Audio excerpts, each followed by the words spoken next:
going on, everybody? Sean Daniel here with Guitar Control. Today is a very important lesson because we're going to make a connection between guitar scales and guitar chords in a key, which I think is a very, very essential part in really understanding how the fretboard works and really just kind of knowing how you can maybe add to simple things you already know how to do on acoustic guitar and just kind of make it sound a little more interesting, right? So make sure you click the link below because I'm going to tab out everything we're doing here. And essentially what it comes down to is we're going to work in the key of C. We're going to use the 6 main chords in the key of C, so we're going to learn all those first. And then we're going to learn how to play all 7 notes in the key of C. It's only 7 notes in the exact same location where you'll play the chords, and then kind of be able to start combining those, okay? So it's really important to know that in the key of C, the most common key in music, there's only 6 main chords. 3 major chords, 3 minor chords. C major, F major, and G major, just like this. And then D minor, E minor, and A minor. Okay, now if you notice, I never went beyond the 3rd fret, okay? You never go up here just to learn the basics of here. Now, there's a lot of value to learning how these work along the fretboard, which we have other videos by myself and other great instructors on the Guitar Control channel, which is why you gotta subscribe, because we talk about a lot of this. But I wanna really just nail home the connection between all of these chords and then talk about how we can start using those scales to really make music out of it instead of just being like, okay, I'm just gonna memorize the scale and really not know what to do with it, all right? So, there's only 7 notes in the key of C. C, D, E, F, G, A, B. Those 7 notes can become chords like the ones we just talked about, or they can just become notes that you play in a scale. So before we get to the chords, I want to just run through all those notes on the 1st open to 3rd fret of the guitar across all the strings, right? So like I said, it's just C, D, E, F, G, A, B. There's no sharps or flats. That's why it's really, really easy to conceptually understand. But it's important to know how you can play those. Okay, so on the low E string, we have E, F, G. So all we're doing is playing those notes in the key of C. We're just starting on an E because this is the E string, right? E, F, G. Open 1, 3. So at its very simplest, just try to memorize that. Open 1, 3 are the key of C notes on the low E string. Then once you have that down, forward and backward, and then just maybe add another string, right? So really just make these kind of bite-sized references that you can handle without having to kind of be like, oh, geez, I have to like learn all of this stuff because it can get overwhelming quickly, all right? So the A string is open 2, 3, A, B, C. So now we have open 1, 3, open 2, 3. So now we're on to the D string, D, E, F. This is the exact same thing fret-wise as the A string. Open 2, 3, D string, open 2, 3, okay? So open 1, 3, open 2, 3, open 2, 3. Next we're going to go to the G string, open G right there, A, 2nd fret. That's all you have to know on this string for right now. Okay, so now let's add it to the whole thing. Open 1, 3, open 2, 3, open 2, 3, open 2. To the B string, open 1, 3. Which again, you can match that to the low E string. Just kind of make a mental note that these are going to be the same frets. Different notes, E, F, G versus B, C, D. And then finally, the high E string. Another really easy way to remember that is the low E string and the high E string are the exact same string, just different pitches apart. So, whatever it is on the low E string, it has to be on the high E string. Open, 1, 3. Okay? So, all together.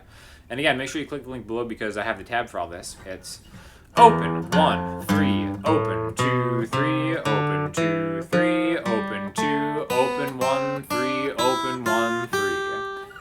Really super easy to remember this. Half of the strings are just open 1, 3, being both E strings and the B string. 2 of 6 are just open 2, 3, and then the other one is just open 2, right? So however you want to chunk that together to make sure you never ever forget that, it's really important. So now let's get to the chords, and then let's start combining them, okay? So the first chord in the key of C is C major. A couple different ways to play it, for sure. I think the most traditional way to play it is ring finger on the 3rd fret of the A string, middle finger, 2nd fret of the D string, open G, pointer finger, 1st fret of the B string. You can play all 6 if you want. Usually sounds best when the root note is lowest, so the bottom 5 strings. Okay? Now, from there, we're going to go to the next note in that key, which is a D, C, D. D minor is the chord in the key of C. open D, middle finger, 2, G, pinky, or ring finger, whichever is easier for you. 3rd fret on the B string, pointer finger, 1st fret on the E string. Now you may have already started to make the connection that all the notes that we're actually playing to make these chords, we already have played once we go through the scale, because these chords are made with notes of the scale, right? The 3rd chord in the key of C is E minor. Easiest chord in the book, right? Middle finger, 2nd fret of the A string, ring finger, 2nd fret of the D string. The 4 chord is F major. A lot of different ways to play an F major. I think we're just going to go with this one right here. Forget this bar chord way. Just make it easy, right? Ring finger, 3rd fret of the A string, pinky, 3rd fret of the D string, middle finger, 2nd fret of the G string, pointer finger, 1st fret of the B string. The 5 chord was the letter after F, G, right here. Another pretty easy one. Middle finger, 3rd fret of the low E string, pointer finger, 2nd fret of the A string, ring finger. You've got some options. You can do ring finger 3B, pinky 3E. We're just going to go ring finger 3E. Again, a couple different ways to play a G major. None of them are better than others. They're just different. And then the 6th chord, C, D, E, F, G, A minor. Just take that E minor shape, move it down a string, pointer finger on the 1st fret. Okay, so now we can play all the chords, all the main chords in the key of C. C major, D minor, E minor, F major, G major, A minor, back to C. We can also play all the notes in any of these positions. E, F, G, A, B, C, D, E, F, G, A, B, C, D, E, F, G. So, once you have those 2 very important pieces of information memorized, where you can kind of just call on them in any order, you're playing with fire now, because you can alter any single one of those chords with any of the notes that we just played. So for an example, let's go back to that number 1 chord, right? C major. Now let's focus on just the bottom 2 strings, the B and the E string. Remember, if we just start playing the notes on B, we just get that open 1, 3, open 1, 3. Now we can inflect a C major chord with any of those. Right now the pointer finger is on the 1st fret. The pointer finger could be open because open 1, 3, right? You can put these over a chord.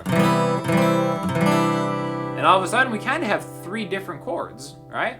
Now these chords will all have their own individual name if you really want to get into it, if you're interested in that kind of thing, which I always really was. If we can take your pointer finger off, that's a C major 7, C major. When your pinky finger is on the 3rd fret of the B string, that's a C add 9. So you can think of it as 3 different chords, or you can think of it as 1 chord kind of being inflected. We do the same thing by adding the high E string. Okay? So really just start experimenting. You can do this with all of the chords. Thunder right there. You do all the chords in the key of C, right? So we have C. You do the same thing with D. E.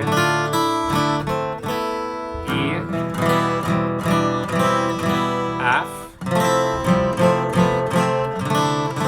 G. A minor. It's all going to lead back to C. Okay? So, conceptually, it's really kind of a fun thing to start just maybe going through a chord scale. And this is why you want to learn scales, especially in a position where you already know the chords, because you can start combining them together and just kind of make your playing a little more interesting. So if you have a song that is just maybe like C to G, just get a little creative and start kind of just experimenting in that key. It's the best way to train your ear. So instead of just staying on a C,